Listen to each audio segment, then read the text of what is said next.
Chapter 3. Forms of Corruption in the Public Sector. Corruption in the public sector takes many forms, each of which undermines the integrity of government institutions and erodes public trust. The most common forms of corruption that plague public institutions include bribery, nepotism and favoritism, misuse of public resources, and fraud and embezzlement. These corrupt practices not only hinder the effective functioning of governments but also result in the misallocation of resources and perpetuate inequality. Bribery is one of the most widespread and notorious forms of corruption in the public sector. It occurs when public officials accept or demand money, gifts, or services in exchange for performing their duties in a way that benefits the bribe giver. Bribery often leads to decisions being made based on personal interests rather than the public good. This undermines the fairness of public administration and leads to a lack of accountability. For example, in many developing countries, individuals may need to bribe government officials to access basic services,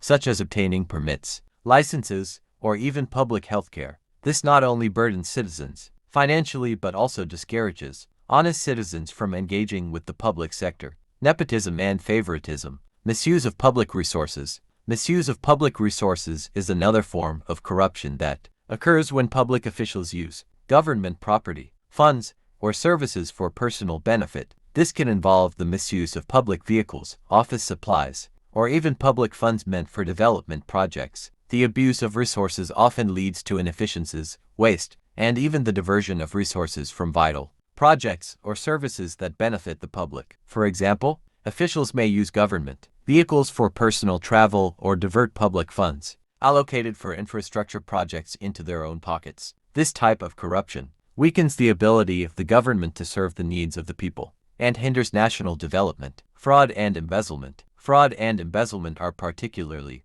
severe forms of corruption in the public sector, as they involve the direct theft of public funds or assets by government employees. Fraud involves intentionally deceiving others for personal gain, while embezzlement refers to the misappropriation of funds entrusted to an individual's care. Public officials engaging in fraud or embezzlement may siphon off government funds meant for social programs, infrastructure, or public welfare projects, diverting them into their own accounts or the accounts of accomplices. This not only deprives the public of essential services, but also creates a culture of impunity, where corruption is seen as a norm. For example, a public official in charge of managing disaster relief funds may embezzle a significant portion of those funds, leaving those in need without adequate support. Conclusion. The forms of corruption in the public sector: bribery, nepotism and favoritism, misuse of public resources, and fraud and embezzlement are all deeply detrimental to the functioning of government institutions. These corrupt practices compromise the ability of governments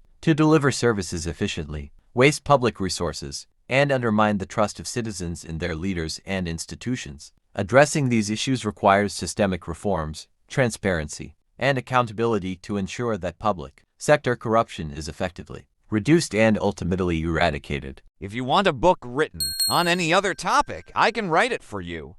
You can comment without any hesitation.